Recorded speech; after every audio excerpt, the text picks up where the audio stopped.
네, 우리 함께 말씀을 보실 때 다니엘서 2장입니다. 다니엘서 2장 14절부터 19절까지 2장 전체를 좀 다룰 텐데 14절부터 19절까지만 저와 여러분 교독으로 읽어 가도록 하겠습니다. 네, 14절을 제가 먼저 읽겠습니다. 그때 왕의 근위대장 아리옥이 바벨론 지혜자들을 죽이러 나가매 다니엘이 명철하고 슬기로운 말로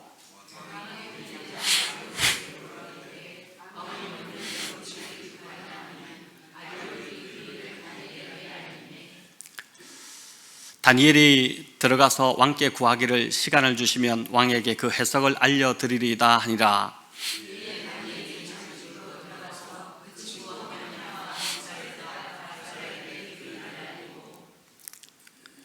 하늘에 계신 하나님이 이 은밀한 일에 대하여 불쌍히 여기사 다니엘과 친구들이 바벨론의 다른 지혜자들과 함께 죽임을 당하지 않게 하시기를 그들로 하여금 구하게 하니라. 이에 이 은밀한 것이 밤의 환상으로 다니엘에게 나타나 보이매 다니엘이 하늘에 계신 하나님을 찬송하니라. 아멘. 네, 위기가 찾아올 때 이런 제목으로 오늘 다니엘서 2장을 가지고 함께 은혜를 나누고자 합니다. 우리의 인생이 늘 참 평안하고 형통하면 좋겠지만 마음먹은 대로 흘러가지 않는 것이 우리의 인생인 것 같습니다. 설교를 준비하면서 이제 컴퓨터에 자동적으로 추억의 사진이 한 번씩 뜨는데 그 사진 떠서 클릭을 해보니까 저희 장인 장모님의 몇 년 전에 생신 이제 그 사진이었습니다. 두 분이 함께 찍으신 사진이 참 이제 보기 좋았고 표정도 너무 밝고 참 행복해 보이셨습니다. 그런데 올 봄이 시작될 무렵이었죠. 이제 수요 양육 과정을 마치고 4층에서 우리 성도님들과 점심을 먹으며 이야기를 나누던 중에 이제 아내가 장모님의 전화를 급하게 받았습니다. 전화를 받는 그 아내의 표정이 평소와 달랐고 뭔가 심상치 않은 일이 일어났다는 것을 직감할 수 있었습니다.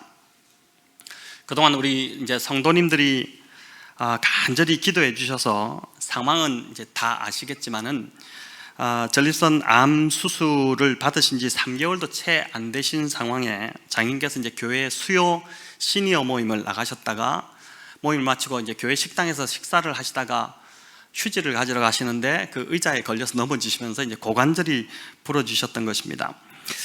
다행히 성도님들의 기도로 지금은 이제 다치기 전의 수준으로 완전히 좀 많이 회복되셨습니다. 참 감사를 드립니다. 하지만 그날 저와 이제 아내가 급히 병원에 도착했을 때 부모님은 매우 좀 낙심이 되어 있으셨습니다. 하지만 여전히 하나님을 신뢰하시려고 하는 그 애쓰시는 모습을 볼 수 있었습니다. 제가 오늘 이 설교를 준비하며 그때의 이제 그 일이 생각이 났습니다. 그날 저는 수요 양육 과정을 마치고 평소처럼 4층에서 우리 성도님들과 참 즐거운 교제를 나누고 있었습니다. 아내도 그날 식사를 하러 와서 좋은 시간을 함께 보내고 있었고 그날 그런 일이 일어날 줄은 꿈에도 생각하지 못했습니다. 이처럼 평온하던 삶에 갑작스럽게 닥친 일들로 인해 삶의 기쁨을 한순간에 빼앗기기도 하고 또 현재 누리고 있는 모든 것들이 송두리째 사라지는 일들이 우리 인생에는 일어날 수 있다는 것입니다. 인생의 바닥이 무너지는 예기치 못한 그런 상황은 누구에게나 찾아올 수 있습니다. 그럴 때 우리는 이제 어떻게 대처해야 하고 또 무엇을 가장 먼저 해야 할까요? 오늘 다니엘서 2장을 통해 하나님께서 이런 주제를 가지고 우리에게 주시는 그 지혜를 함께 붙잡기를 원합니다. 다니엘서 2장은 느부갓네살이 꾸었던 그 꿈 이야기로 시작합니다. 2장 1절은 그가 다스린 지 2년이 되던 해에 이 꿈을 꾸었다라고 이제 알려줍니다. 그가 왕으로 즉위한 지 2년이면 왕자에 앉은 지 정말 얼마 안 되는 시간이지 않습니까? 느부갓네살이 꾼 그 꿈의 내용은 이제 2장 뒷부분에 나오는데 당대 최고의 강국이었던 이 느부갓네살의 나라 바벨론이 무너지는 꿈이었습니다. 산에서 나온 사람이 손대지 아니한 한 신비로운 돌이 날아와서 그가 이룬 제국을 완전히 산산조각 내어버리는 참 무시무시한 꿈이었습니다. 아마도 그는 이 꿈을 꾸다가 소리를 지르며 잠을 깼을 것 같습니다. 그의 몸은 온통 이제 식은 땀으로 흥건히 젖어 있지 않았겠습니까? 요즘 우리 성도님들 잠은 잘 주무시는지 모르겠습니다. 어떻게 잠은 잘 주무시나요? 네, 악몽을 안 꾸는 사람은 없겠지만 주로 이제 삶이 불안할 때 우리가 이런 악몽을 꾸지 않습니까? 느부갓네살은 당시 고대 근동의 패권을 주도하던 그 아시리아와 이집트를 정복하고 무력으로 완전히 그 다 이제 부숴버리고 바벨론 왕국을 세운 왕이었습니다. 갓 세워진 신생 제국이었기 때문에 국경마다 아마 밀란이 끊이지 않았겠죠. 계속적인 국지전이 일어나고 있었을 것입니다. 그리고 또 그가 왕권을 공고하게 하기 위해서 수많은 도전과 맞서야 했을 것입니다. 그러니 그 삶이 실수가 없었던 것이죠. 이런 모든 상황은 그의 내면에 불안과 공포를 만들어냈을 것이고 그것은 곧 꿈으로 표출되었을 것입니다. 2장 1절을 다시 보시면 그가 꾼 꿈으로 말미암아 마음이 번민하여 잠을 이루지 못하였다 이렇게 합니다. 느부갓네살 왕은 이 불안한 나머지 자신의 꿈을 해석할 사람을 급히 막 불러 모았습니다. 2절에 보니까 박수와 술객과 점쟁이와 갈대아 술사들을 불렀다는데 이들이 도대체 어떻게 구분되는지 정확하게 알 수 없지만 중요한 건 이 느부갓네살이 지금 모든 걸 다 동원해서라도 나라를 잃지 않으려는 그 불안함이 느부갓네살 마음 안에 가득했다는 것입니다. 절대 권력의 자리에 앉았지만 정말 힘겹게 그 자리를 차지했지만 거기에 앉아도 그는 여전히 불안하고 두려운 모습입니다. 자신의 꿈을 해석할 모든 사람들을 다 불러 모은 이 느부갓네살은 참으로 엉뚱한 주문을 하는데 자신이 무슨 꿈을 꾸었는지 알려주지도 않은 채 꿈을 해석하라고 한 것입니다. 당시 바벨론에는 수많은 꿈 해설서가 있었다고 합니다. 이게 참 발달되어 있었다고 합니다. 이제 꿈을 해석하는 일종의 매뉴얼인데 꿈의 내용을 들으면 그 꿈을 그 매뉴얼의 틀에 끼워 넣어서 꿈을 해석해주는 그런 방식이었습니다. 하지만 이런 책들이 아무리 많고 뛰어나다 하더라도 꿈을 꾼 사람이 그 꿈을 지금 이야기해 주지 않는데 어떻게 이것을 해석할 수가 있겠습니까? 여기서 느부갓네살이 꿈을 기억해내지 못한 것인지 아니면 꿈을 기억하면서도 말해주지 않은 것인지는 정확치가 않습니다. 하지만 이제 여기 보니까 이런 이제 꿈을 이야기해주지 않자 답답한 술사들은 이런 신들 외에는 그 누구도 할 수가 없다 이렇게 하면서 이제 왕이시여 꿈을 말씀해 주소서 이렇게 합니다. 자, 이 말을 듣자 느부갓네살이 불같이 화를 내면서 바벨론의 모든 지혜자들을 다 모조리 죽이라는 그 불같은 명령을 내리게 되죠. 당연히 이 화는 다니엘과 그의 세 친구에게까지 미치게 됩니다. 그들도 지혜자 그룹에 속해 있었기 때문입니다. 느부갓네살은 바벨론 시대에만 있었던 것이 아니라 오늘날 우리 주변에도 여전히 수많은 느부갓네살이 살아가고 있습니다. 대낮에는 아주 화려해 보이고 성공한 사람처럼 보이고 또 잘나가는 대단한 사람처럼 보이지만 밤마다 악몽에 시달리는 자들입니다. 자신이 가진 것을 잃을까봐 누군가가 자신이 했던 것처럼 자신을 착취하고 억압해서 자신이 그 이루어 놓은 것을 빼앗아 갈까봐 두려워 떠는 자들입니다. 중국 황제들이 거주했던 자금성, 여러분 우리나라 경복궁과 비교할 수 없을 만큼 저도 이제 가봤지만 굉장히 규모가 크지 않습니까? 이 자금성이 아무리 화려해 이제 보이지만 역대 황제들은 그 넓은 성 안에 있는 나무들을 죄다 베어버렸다고 하지 않습니까? 그 이유는 누군가가 자기처럼 자객을 보내 암살할까 두려웠던 것입니다. 황제들이 하나같이 폭력과 무력으로 그 자리에 올랐기 때문에 자기도 누군가를 암살해서 그 자리에 올랐기 때문에 그래서 불안하니까 그 자금성 안에 있는 모든 나무들을 다 베어버렸다고 하죠. 숨지 못하도록. 많은 사람들이 이제 자신을 강하게 보이려고 과대포장합니다. 하지만 사실은 이 느부갓네살처럼 자신을 지킬 방법을 알지 못해서 좌절하고 있습니다. 밤은 쉼을 얻기 위해 하나님께서 허락하신 특별한 참 선물 같은 시간인데 오히려 그 시간에 더 쉬지 못하고 잠을 이루지 못해 번민하고 있는 것입니다. 자신을 지킬 방법을 알려달라고 소리치지만 그 누구도 그것을 알려주지 못해서 이 느부갓네살처럼 분노하고 있는 것, 오늘날의 이 느부갓네살이 도처에 살아가고 있는 것이죠. 하나님은 다니엘 시대와 마찬가지로 오늘날도 동일하게 사람을 통해서 일하십니다. 이 바벨론 시대 때 느부갓네살이라는 다니엘과 그의 세 친구들을 통해서 하나님이 참 큰 일을 하셨던 것처럼 오늘날도 동일하게 사람을 통해서 일을 하시는데 느부갓네살에게 다니엘을 보내 악몽 같은 번뇌를 풀어주셨듯이 오늘날 이제 모든 문제의 해답이 예수 그리스도이시다는 것을 믿는 그리스도인들을 통해서 현대판 느부갓네살들을 살리기 원하신다는 것입니다. 번민하여 잠을 이루지 못하는 그들에게 우리 하나님은 정말 힘을 주기를 원하시는 것이죠.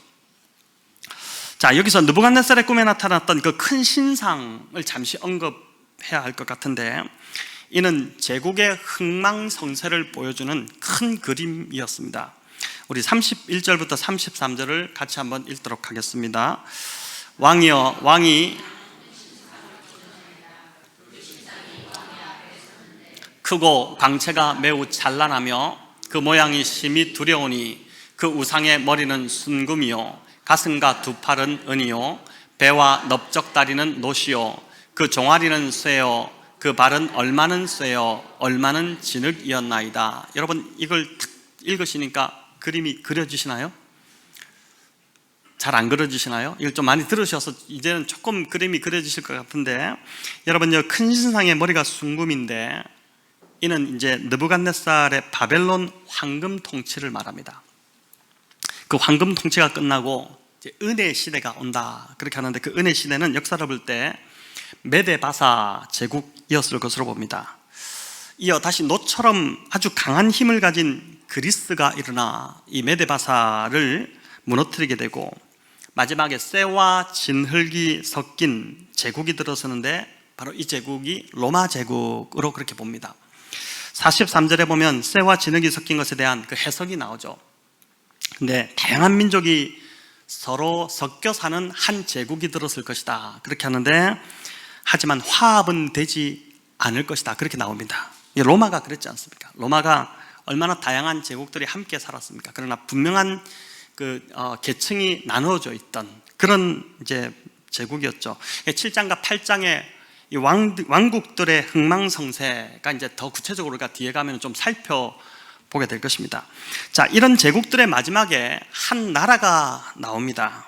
바로 하나님의 나라입니다. 34절 35절인데 우리 같이 한번 읽어볼까요? 또 왕이 보신즉 손대지 아니한 돌이 나와서 신상의 쇠와 진흙의 발을 쳐서 부서뜨리매 그때에 쇠와 진흙과 녹과 은과 금이 다 부서져 여름 타작마당에 겨같이 되어 바람에 불려간 곳이 없었고 우상을 친 돌은 태산을 이루어 온 세계에 가득하였나이다. 아멘. 사람의 손에 의해 뜨이지 않은 한 돌이 나와서 모든 제국을 산산이 다 부수고 파괴시켜버리는데 그 돌이 바로 산돌이신 예수 그리스도를 말합니다. 저와 여러분이 그리스도인인데 그리스도인은 산돌이신 예수 그리스도와 그의 말씀으로 인해서 자아가 완전히 산산이 부서지는 경험을 한 자들, 바로 그들이 그리스도인들인 것이죠. 예수 그리스도와 그의 말씀으로 인해 우리의 죄된 자아가 산산이 부서질 때 여기도 이 모든 나라들이 그 날아온 한 돌에 의해서 완전히 다 부서질 때 하나님 나라가 임하는 것처럼 마찬가지로 우리도 우리 안에 있는 이 살아있는 자아가 완전히 그리스도와 그의 말씀으로 인해 다 부서질 때 우리 안에 하나님 나라가 임하게 된다는 것이고 자기를 부인하는 삶을 살아갈 수 있게 된다는 것입니다. 다니엘과 그의 세 친구들이 바로 이런 삶을 살았던 자들이지 않습니까? 느부갓네살은 꿈에서 본 이 왕국이 부서져야 산다는 이 원리를 상상도 하지 못했습니다. 오히려 부서지면 죽는 줄 알았습니다. 오늘날 대부분의 사람들이 이렇게 살지 않습니까? 내 것 지금 이거 무너지면 완전 죽을 것 같이 그렇게 살아가죠. 그래서 그걸 지키려고 그렇게 애를 쓰고 노력하는 것이지 않습니까?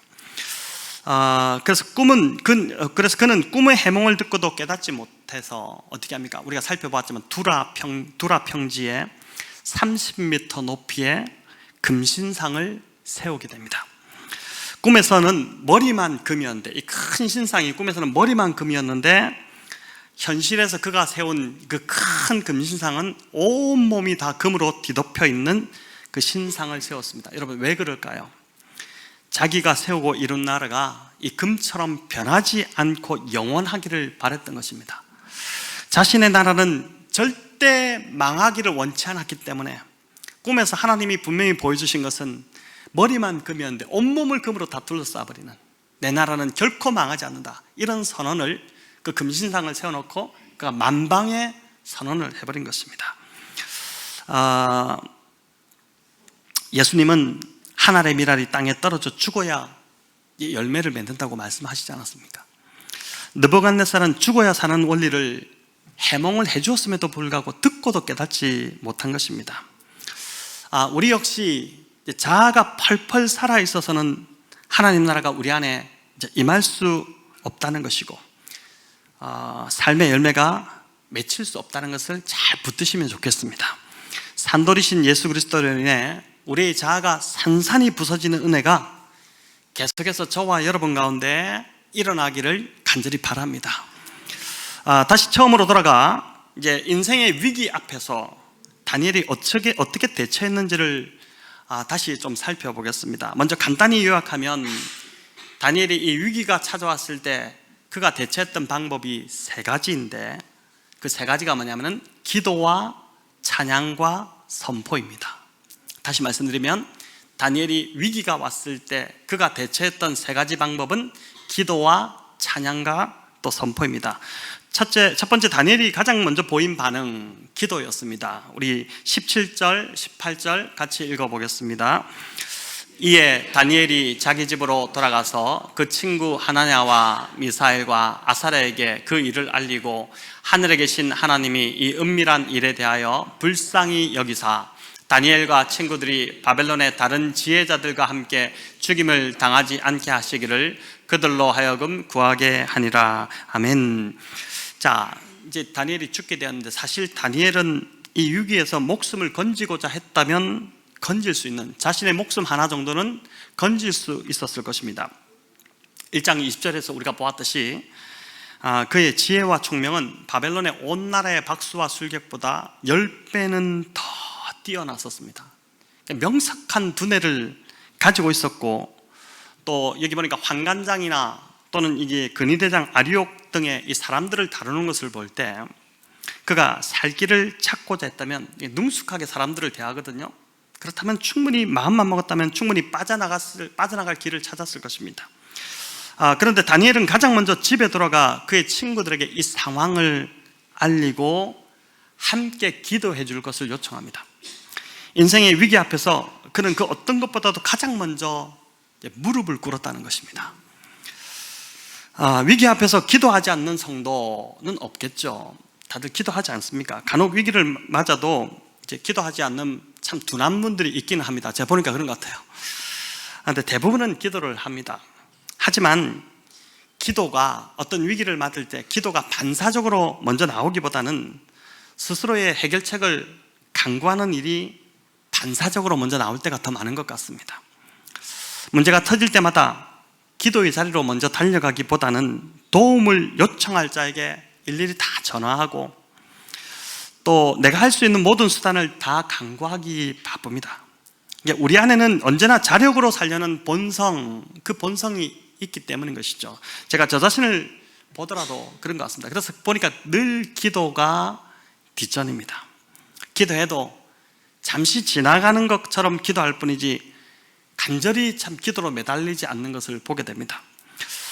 그래서 하나님께 매달리는 이 기도는 믿음의 시금석과 같다고도 할 수 있습니다. 나의 이 문제를 해결해 줄 수 있는 분이 하나님이시라는 것을 믿는 믿음이 있는지 아닌지를 알 수 있는 시금석, 바로 그게 기도라는 것입니다. 하나님을 믿기보다 여전히 사람을 믿고 자신이 가진 능력을 믿는 자들은 위기가 닥칠 때마다 반사적으로 어떻습니까? 기도하기보다는 사람들을 찾아가고 자력을 더 의지한다는 것입니다. 또 기도를 부탁하는 것도 마찬가지입니다. 많은 사람들이 사실 기도를 잘 부탁하지 않습니다. 여러분 어떻습니까? 기도를 좀 내가 위기가 있을 때, 어떤 어려움이 왔을 때 기도를 부탁하는 편인지, 아니면 그냥 기도를 잘 부탁하지 않는 편인지. 자신의 좋지 않은 사정이 다른 사람에게 알려지는 것, 그게 싫어서 이제 기도를 부탁하지 않기도 하고, 또 어떤 사람은 신세를 지는 것이 싫어서 그렇게 하기도 합니다. 하지만 기도를 부탁하는 것은 그 사람이 기도를 정말 중요하게 여기고 있다는 것을 드러내고 있는 증거이기도 하고, 또 기도의 능력을 신뢰하고 있다는 것을, 그 믿음을 보여준다고 할 수 있습니다. 한 주를 살아가면서 기도가 필요한 상황이 여러분 얼마나 많이 닥칩니까? 그럴 때마다 다니엘이 그의 세 친구에게 상황을 설명하고 기도를 부탁했듯이 저와 여러분도 이제 기도를 부탁할 수 있고 또 함께 기도해 줄 수 있는 사람이 옆에 있다는 것, 그건 큰 복이 아닐 수 없습니다. 야고보 사도는 야고보서 5장에서 병이 낫기를 위해 서로 기도하라 이렇게 이야기했습니다. 그리고 의인의 간구는 뭐라고 했습니까? 역사하는 힘이 있다 그렇게 말씀하셨죠. 몇 주 전에 한가족 교육에서 한 2, 3주 된 것 같은데 우리 새로 등록하신 한 성도님이 그날 오셔서 이제 나누시는데 심장이 두근거리고 힘들어서 밤새 한 잠도 못 잤다. 근데 그날 저녁만 아니라 한 주 내내 이래서 시아병원에 가서 이제 전체적인 다 MRI까지 찍고 다 했는데도 의사가 병명을 찾지 못하고 왜 그런지 모른다. 그런데 어제도 거의 한숨도 못 자고 왔다 이렇게 이제 말씀하셨습니다. 식은땀이 흐르고 가슴이 두근두근거리고 이제 그래서 잠을 못 주무신 것이죠. 그날 저희가 모임을 마치면서 그분을 이제 가운데 앉히고 함께 간절히 기도했습니다. 이제 한가족 교육에 이제 교육을 받는 분들입니다. 이제 한가족 교육은 가장 어떻게 보면 이제 첫 관문이죠. 그러니까 신앙이 많은 분들이 아니라 이제 신앙을 시작하시는 분들이 함께 교육을 받은 것입니다. 그런데 그렇게 기도하고 그리고 그 주일 밤 그 성도님이 아주 편하게 잘 주무셨습니다. 남편이 보니까 코를 그렇게 드렁드렁 골면서 잘 주무시더랍니다. 그리고 그 모든 증상이 그날로 그냥 다 사라지셨습니다. 여러분 이게 우연의 일치라고 생각하실 분도 있겠지만 저는 그날 그곳에 함께 기도한 의인들의 간구가 역사하는 힘이 있었다고 믿습니다. 저희 교회가 계속해서 이 기도의 능력을 경험하는 교회가 되면 좋겠습니다. 어려움이 닥칠 때마다 서로 기도를 요청하고 함께 기도함으로 문제를 해결해가는 그런 참 간증들이 더 좀 많이 넘쳐나는 교회가 되기를 바랍니다. 특별히 매주일 예배 전에 우리 권사님들이 중보 기도하는 시간이 있습니다. 그 기도하는 이제 그냥 기도하시는 것이 아니라 제가 이제 시트를 이렇게 만들어서 올려드리는데 그걸 가지고 이제 읽으시면서 기도하시는데 여러분의 문제가 있을 때 거기에 좀 기도 제목을 올려서 권사님들 다 우리 교회의 어머니 같은 분들이지 않습니까? 어머니들이 자식을 위한 기도 어머니만큼 더 간절하게 하시는 분들이 없는데 우리 교회의 어머니시들인데 어머니들이 자식을 위해서 기도하듯이 간절히 기도한다면 의인의 간구가 역사하는 힘이 그 기도회를 통해서 일어날 줄을 믿는 것입니다. 사실 인생에 찾아온 이런 위기는 보니까 하나님께 더 가까이 가게 하기 위해서 주시는 기회일 때가 많은 것 같습니다. 그냥 그저 일어나는 것이 아니라 여러분 나쁜 일이 일어났는데 그 나쁜 일이 그냥 자발적으로 일어났다, 하나님과 관계없다 이러면 진짜 절망적이겠죠. 그러나 우리가 일어나는 이 모든 일은 하나님의 섭리 가운데 일어난다고 보는데 이 일을 주신 분이 하나님이시라면 이유가 있지 않겠습니까? 근데 그 이유의 참 주된 이유는 지금 하나님과 우리가 멀어졌기 때문에 좀 더 가까이 나오게 하시기 위해서 하나님이 이런 시련들을 우리 가운데 주신다는 것이죠. 그래서 오히려 이런 위기는 더 하나님께 가까이 갈 수 있는 기회가 된다는 것입니다.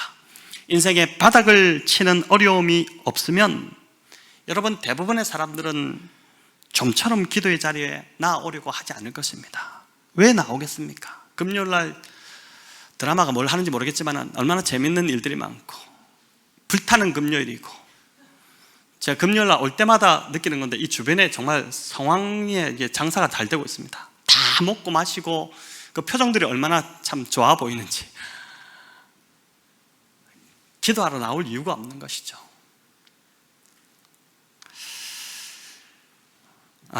다니엘이 이제 위기 앞에서 반응했던 두 번째가 있는데, 첫 번째가 기도였다면 두 번째는 찬양입니다. 여러분, 오늘 본문 2장 19절부터 23절까지는 다니엘의 찬양이 나옵니다. 알고 계십니까? 다니엘의 찬양이 2장에 나오는데, 하나님께서 다니엘에게 환상으로 느부갓네살이 꾸었던 그 꿈의 내용을 보여주시지 않습니까? 그러자 다니엘이 반응하는데 어떻게 반응하냐면 하나님께 찬양을 하게 됩니다.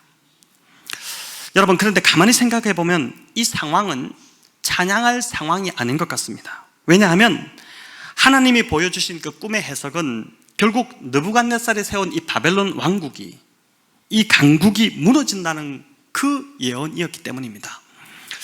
꿈의 해석을 다니엘이 느부갓네살 앞에서 가감없이 전달했다가는 오히려 다니엘이 큰 화를 입을 수 있는, 느부갓네살이 화를 불같이 내서 그 자리에서 그냥, 지금까지는 전체 술사들 또 술객들 이런 사람들을 죽이라고 했지만, 지혜자들을 죽이라 이렇게 했지만은 이제는 다니엘 하나 그냥 그 자리에서 죽어나갈 수 있는 그런 상황이 된 것입니다. 큰 위기의 상황이죠. 자, 그럼에도 다니엘이 지금 찬양할 수 있었던 그 이유가 여러분 무엇일까요? 하나님이 얼마나 위대하시고 지혜와 능력이 있으신지를 다니엘이 그 자리에서 직접 몸으로 깨달았기 때문입니다. 지식이 아니라 그가 체험적으로 온몸으로 하나님의 위대하심을 그가 깨달았기 때문입니다. 경험한 것이죠. 21절에 나오듯이 다니엘은 하나님이 왕들을 세우시기도 하고 패하시기도 하는 역사의 주관자가 되시는 만왕의 왕이시다는 것을 그가 이 위기를 통해서 확실히 알게 되었습니다. 자, 이 하나님을 알게 되니 어떻게 되냐면 저절로 그냥 찬양이 터져 나오기 시작한 것입니다. 내가 믿는 하나님이 이런 분이시구나, 정말 대단하신 분이시구나, 그러면서 찬양하지 않고는 견딜 수 없게 된 것입니다. 여러분, 저와 여러분도 어려운 위기 속에서 정말 절망이 되었었는데 그 위기를 지나가면서 하나님을 만나고 하나님을 경험하면서 하나님이 어떤 분이신지를 더 깊이 아는 그런 은혜가 계속해서 부어지기를 바랍니다. 사실 여러분, 이것보다 더 큰 축복은 없습니다. 하나님을 알아가는 것보다 세상에 재밌는 일도 없고, 하나님을 정말 깊이 경험하는 것보다, 여러분, 이것보다 더한 즐거움은 없는 것이죠. 이렇게 하나님이 어떤 분이신지를 온몸으로 체험하게 되면은 여러분, 찬양하는 시간이 완전히 달라집니다. 그냥 이렇게 별 감흥이 없이 여러분 찬양 시간에 앉아 있을 수가 없습니다. 분위기나 감정이 고조되어서 막 박수치고 찬양하는 것이 아닙니다. 하나님이 어떤 분이신지 알아지니까, 하나님이 어떤 분이신지 내가 경험하고 나니까, 하나님 정말 당신은 찬양받기에 합당하신 분이십니다. 하나님, 제가 어떻게 하나님을 찬양하지 않을 수 있겠습니까? 오늘도 우리가 신실하신 하나님 찬양 불렀는데, 여러분 그 찬양 부를 때 정말 그냥 일어서고 싶지 않습니까? 마음이 막 뜨거워지지 않습니까? 내가 경험한 하나님, 지금까지 내가 경험해왔던 하나님, 그분이 바로 신실하신 하나님이라는 것을 알기 때문에 그냥 가사 그대로 부르는 것이 아니라 진짜 내 온 마음을 다해 그 하나님을 높이고 싶은 그 마음이 일어나게 되는 것이죠. 지금 인생의 바닥이 지금 무너지고 있는 것 같은 경험을 하고 있는 우리 성도님들이 이 자리에 계시다면, 이 위기가 하나님을 제대로 알고 경험하는 그런 반전의 기회가 되기를 축원합니다. 그래서 여러분의 찬양이 완전히 달라져 버리는, 그냥 자연스럽게 입에서 막 찬양이 흘러나오는 이 시간을 통과하면서 여러분의 찬양이 완전 달라지는 그런 은혜가 임하기를 바랍니다. 다니엘이 위기 앞에서 대처했던 마지막 세 번째는 바로 선포입니다. 여러분, 다니엘은 하나님께서 환상 중에 꿈의 해몽을 주셨을 때 그것을 가지고 자신을 높이지 않았습니다. 이렇게 하나님 주신 것을 가지고 자기를 높이는 자들 참 많습니다. 26절에서 느부갓네살은 다니엘이 느부갓네살 앞에 불려갔죠. 이 사람이 해몽할 수 있다고 합니다. 아리옥이 이야기하니까, 근위대장이 이야기하니까 느부갓네살이 묻지 않습니까? 다니엘아, 네가 나의 꿈을 맞추고 해석할 수 있느냐 물으니까 다니엘이 뭐라고 대답합니까? 예, 제가 할 수 있습니다. 이렇게 대답 안 했습니다. 그렇게 대답하지 않고 다니엘의 대답이 28절에 나오는데 우리 같이 한번 읽어보겠습니다. 자, 한번 띄워봐 주십시오. 같이 읽습니다. 오직 은밀한 것을 나타내실 이는 하늘에 계신 하나님이시라. 그가 느부갓네살 왕에게 후일에 될 일을 알게 하셨나이다. 자, 뭐라고 합니까? 이 모든 일은 하나님이 하셨습니다. 하나님이 지금 알려주실 것입니다. 그렇게 고백하고 있고, 또 45절에도 다니엘은 자신이 아닌 하나님이 하셨다는 것을 선포합니다. 우리 읽어볼까요? 45절입니다. 손대지 아니한 돌이 산에서 나와서 쇠와 녹과 진흙과 은과 금을 부서뜨린 것을 왕께서 보신 것은 크신 하나님이 장래일을 왕께 알게 하신 것이라. 이 꿈은 참되고 이 해석은 확실하니이다 하니. 자, 철저하게 하나님이 하셨다는 것을 다니엘이 고백합니다. 자, 이렇게 되자 하늘 무서웠던 줄 모르던 이 느부갓네살이 하나님을 인정하고 다니엘의 하나님을 찬양하게 됩니다. 우리 47절인데 2장 47절 여기도 같이 읽어보겠습니다. 왕이 대답하여 다니엘에게 이르되 너희 하나님은 참으로 모든 신들의 신이시오 모든 왕의 주제시로다. 네가 능히 이 은밀한 것을 나타내었으니 네 하나님은 또 은밀한 것을 나타내시는 이시로다. 아멘. 성도 여러분, 여기서 우리가 참 중요한 교훈을 하나 붙잡을 수 있을 것 같습니다. 다니엘처럼 하나님의 이름을 분명히 드러낼 때 우리 하나님은 더 강하게 역사하신다는 것입니다. 많은 사람들이 하나님 이야기를 하면, 사람들하고 이야기할 때 하나님 자꾸 이야기하면 광신도 취급당할까봐 가급적 좀 이야기를 자제하고 주저합니다. 자신의 삶에서 일어난 기적 같은 일들을 나누면서도 하나님이 하셨다는 그 말을 하기를 주저합니다. 물론 성도들끼리는 나누지만 세상 사람들 앞에서 하나님이 하셨음을 잘 드러내지 못합니다. 그래서 저는 이제 연말 시상식 같은 거 할 때 진짜 자랑하기 위해서가 아니라, 정말 자신을 높이기 위해서가 아니라 진짜 하나님이 하셨다, 이제 들어보면 알잖아요. 그것만큼 은혜가 되는 게 없는 것 같아요. 세상 모든 사람들이 보고 있는데 거기서 나의 오늘 이 자리는 하나님이 하신 것입니다. 이 고백을 하는 자들 참 대단하다는 생각이 듭니다. 여러분, 그런데 이렇게 잘 드러내지 못한 것, 하나님을 잘 드러내지 못한 것, 이건 사실 하나님의 영광을 가리는 것밖에 되지 않습니다. 소요리문답 1문에 있는 것처럼 우리가 존재하는 이유는 바로 하나님을 영화롭게 하기 위해서 우리가 존재하는데, 하나님께 영광을 돌리는 삶을 살아가는 것, 그게 이제 우리가 이 땅에 살아가는 이유이지 않습니까? 사람도 누군가를 도와주었을 때 그걸 알아주지 않으면 없었습니까? 섭섭하죠. 서운하기도 하고 왜 그걸 못 알아들을까 싶은데, 모든 걸 지금까지 하나님이 다 인도해 주시고 하나님이 다 되게 해주시고 다 도와주셨는데 하나님을 언급하지 않고 싹 빼버린다면 이건 정말 말이 안 되는 상황이지 않습니까? 오늘 이 밤에 이곳에 모인 저와 여러분은 믿지 않는 자들에게, 우리 이웃들에게 하나님의 이름을 좀 자주 이야기하고 하나님이 하셨다는 것을 드러내고 하나님의 이름을 자랑하는 저와 여러분 되면 좋겠습니다. 나의 이름을 자꾸 드러내려고 하고 은근히 나를 높이는 자가 되지 마시고 다니엘처럼 온전히 내가 아니라 하나님이 하셨습니다, 이렇게 하나님을 높여드리는 우리 성도님들 다 되시기를 바랍니다. 자, 이제 말씀을 맺겠습니다. 예기치 않은 이 어려운 위기의 순간은 누구에게나 찾아옵니다. 제가 설교 서두에 저희 집안 이야기를 드렸지만은 누구에게나 찾아올 수 있습니다. 오늘 이곳에 계신 성도님들 중에는 어쩌면 그런 순간을 지나고 있는 우리 성도님들도 있을 것입니다. 이 위기를 절망하고 좌절하는 시간으로 여러분 만들지 마시고 하나님께 가까이 나아가는 기회로 붙잡으시기를 간절히 바랍니다. 한 분이 이제 박사학위 논문을 그 통과를 앞두고 참 곤혹을 치렀습니다. 논문 심사 교수 몇 분이 논문에 문제가 있다고 제기를 한 것입니다. 이 논문이 통과되지 못하면 자신은 지금 수년간 공부했던 또 쌓았던 모든 것이 다 물거품이 되는 상황이었습니다.